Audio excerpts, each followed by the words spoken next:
ആത്മമിത്രം ആത്മമിത്രം യേശുയൻ परमेश्वर के बड़े नाम की स्तुति हो। फिर से आने वाला प्रभु यीशु मसीह के मीठे और श्रेष्ठ नाम से सबको एक बार और जय मसीह की अभिनंदन करता हूँ। परमेश्वर ने आज का सुबह के टाइम एक और बार परमेश्वर के वचन के साथ थोड़ी टाइम मनन करने के लिए प्रभात मनन में आकर परमेश्वर ने एक अवसर दिया है, इसलिए परमेश्वर को बहुत बहुत धन्यवाद देता हूँ। आजकल हम निर्गमन की किताब 20 अध्याय से परमेश्वर ने दिया हुआ आज्ञा के बारे में हम थोड़ा मनन कर रहा है। आजकल पांचवा आज्ञा अपना माता पिता को आदर करे, उसी के द्वारा कई आत्मिक बातें परमेश्वर उसी से हमको सिखा रहा है। पिछले दिनों में हम 5 पॉइंट को देखा है।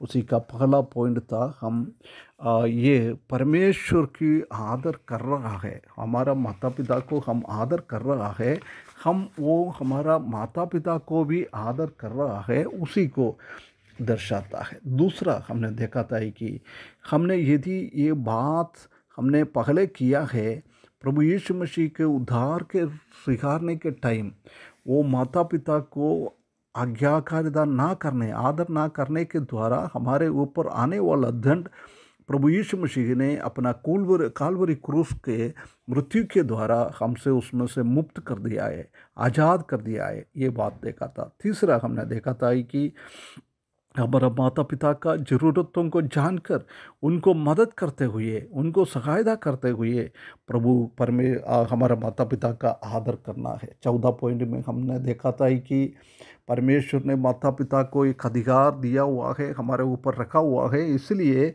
वो हम समझकर हमारा माता पिता को आज्ञाकारिता करते हुए माता पिता का आदर करना है। कल हमने देखा था कि प्रेम के द्वारा परमेश्वर ने एक डिसिप्लिन माता पिता को दिया हुआ है, वो हम प्रेम के द्वारा माता पिता को वो डिसिप्लिन में हम अधीनता में रखते हुए माता पिता को आदर करना है।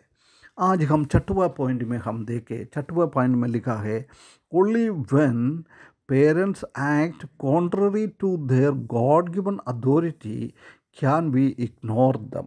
यदि परमेश्वर ने दिया हुआ अधिकार के विरुद्ध में हमारा माता पिता को कुछ काम करेगा तो उसी के विरुद्ध में हम भी उसको हम इग्नोर कर सकता है, उसको हम तिरस्कार कर सकता है। हम जानता है कि a parents authority is not without limits. एक लिमिट्स के ऊपर बिना लिमिट से परमेश्वर ने कुछ अधिकार माता पिता को दिया नहीं है, ये बात को हम देख सकता है।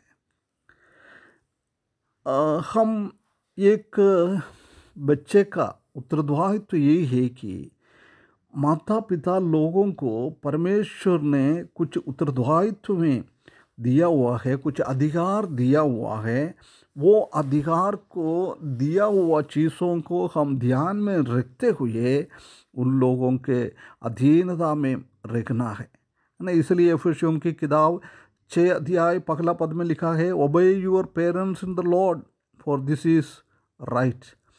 प्रभु में हमारा माता पिता को आज्ञाकारिता करो, वो एक उचित बात है, उचित बात है। प्रभु में होना चाहिए ये सब, दुनियादारी में नहीं, प्रभु में, परमेश्वर की वचन में, परमेश्वर की ओर से ये सब कुछ होना चाहिए।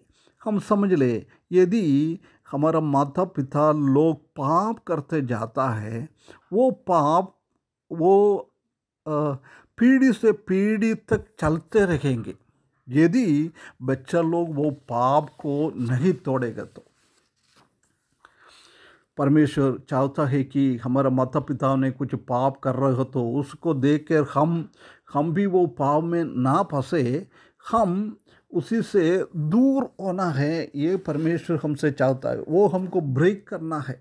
हम जानता है कि निर्गमन के 20वें 5वें हमने पहले भी ध्यान दिया था, उसमें लिखा है क्योंकि तेरा परमेश्वर यहोवा जलन रखने वाला परमेश्वर हो, और जो मुझसे भय रखता है उसके बेटे पोतों और परपोतों को भी पितरों का दंड दिया करता हूँ। देख इधर ये बात हम समझ सकता है कि हमारा माता पिता लोग कर रहा है उसी बात आ, आ, वो अनादिकाल का न्याय के बारे में नहीं बोल रहा है। ये जजमेंट हमारा मारा माता पिता कर रहा है उसी का ये नहीं है। इसलिए स्पष्टता के द्वारा साथ हम एसेकिएल की किताब 18वें अध्याय उसका उसका 20वें पद में हम देख सकते हैं कि ऐसी लिखा है, जो प्राणी पाप करे वो मरेगा, ना तो पुत्र पिता के अधर्म का भार उठाएगा और ना पिता पुत्र का। धर्मी को अपने ही धर्मी का फल और दुष्ट को अपना ही दुष्ट का फल मिलेगा। ये उधर बहुत क्लियर लिखा है। जो कोई क्या काम करता है उसी हिसाब से फल मिलता है। यदि माता पिता ने धर्मी करेगा तो धार्मिकता उनके ऊपर परमेश्वर दिएगा, यदि वो दुष्ट करेगा तो दुष्टता उनके ऊपर है। यदि बच्चे लोग धार्मिक के रीत में काम करेगा तो धार्मिकता बच्चों लोगों के ऊपर है, दुष्टता बच्चे लोग करेगा तो वो दुष्टता बच्चों लोगों के ऊपर है। ये बात को हम बिल्कुल समझना है।